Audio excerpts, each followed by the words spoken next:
അസ്സലാമു അലൈക്കും വറഹ്മത്തുള്ളാഹി വബറകാതുഹു. ബിസ്മില്ലാ അൽഹംദുലില്ലാ. അള്ളാഹുവിൻ്റെ റസൂൽ സല്ലല്ലാഹു അലൈഹി വസല്ലമയുടെ കൂടെ സ്വർഗത്തിൽ സ്ഥാനം ലഭിക്കുന്ന രണ്ട് കാര്യങ്ങൾ നമ്മൾ മനസ്സിലാക്കി. അൽഹംദുലില്ലാ. അവ ഓരോന്നും നമ്മൾ നഷ്ടപ്പെടുത്താതെ നമ്മളെ ജീവിതത്തിൻ്റെ ഭാഗമാക്കി മുന്നോട്ട് കൊണ്ടുപോകാൻ പരിശ്രമിക്കുക. ഒരിക്കൽ റസൂൽ സല്ലല്ലാഹു അലൈഹി വസല്ലമ തൻ്റെ സഹാബാക്കളോടായിട്ട് പറഞ്ഞു, ഞാനും അനാഥയെ സംരക്ഷിക്കുന്നവനും സ്വർഗത്തിൽ ഇതുപോലെയാണ്. തൻ്റെ ചൂണ്ടുവിരലും നടുവിരലും അകറ്റിയും അടുപ്പിച്ചും കാണിച്ചു കൊടുത്തു പറഞ്ഞു, ഇതുപോലെ ഇത്രയും അടുത്തിരിക്കുന്നു. സുബ്ഹാനല്ലാഹ്. അനാഥ സംരക്ഷണത്തിൻ്റെ പ്രാധാന്യവും ഗൗരവവുമാണ് നമുക്കിവിടെ കാണിച്ചിരുന്നത്. അള്ളാഹുവിൻ്റെ റസൂലിൻ്റെ കൂടെ ഒരുമിച്ച് അടുത്തിരിക്കാൻ നമ്മെ സഹായിക്കുന്ന ഒരു അവസരം. ഒരിക്കലും നമ്മളത് പാഴാക്കി കളയരുത്.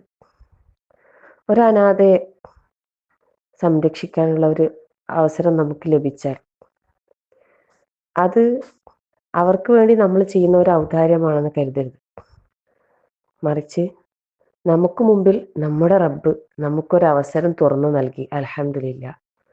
സന്തോഷത്തോടെ സംതൃപ്തിയോടെ അത് ചെയ്യാൻ പരിശ്രമിക്കുക ഇൻഷാ അല്ലാഹ്. അതുപോലെ തന്നെ പറഞ്ഞ മറ്റൊരു കാര്യമാണ് വിധവാ സംരക്ഷണം. അള്ളാഹുവിൻ്റെ മാർഗത്തിൽ ജിഹാദ് ചെയ്തവനെ പോലെയാണ്, രാത്രി നമസ്കരിച്ചവനെ പോലെയാണ്, പകൽ നോമ്പനുഷ്ഠിച്ചവനെ പോലെയാണ്. അനാഥകളെയും വിധവകളെയും സംരക്ഷിക്കുന്ന ഉത്തരവാദിത്തം നമ്മൾ ഓരോരുത്തരും ഏറ്റെടുക്കുകയാണെങ്കിൽ ഇന്നൊരു യത്തീം കുട്ടി പ്രയാസപ്പെടുകയില്ല. ഇൻഷാ അല്ലാഹ്. അള്ളാഹുവിൻ്റെ മാർഗത്തിൽ മനസ്സറിഞ്ഞ് ചെലവഴിക്കുന്ന ഒന്നും നമുക്കൊരിക്കലും നഷ്ടം വരുത്തുകയില്ല. അല്ലാഹു തആല അതിന് പകരമായി എത്രയോ മടങ്ങ് പ്രതിഫലം നമുക്ക് നൽകുക തന്നെ ചെയ്യും ഇൻഷാ അല്ലാഹ്.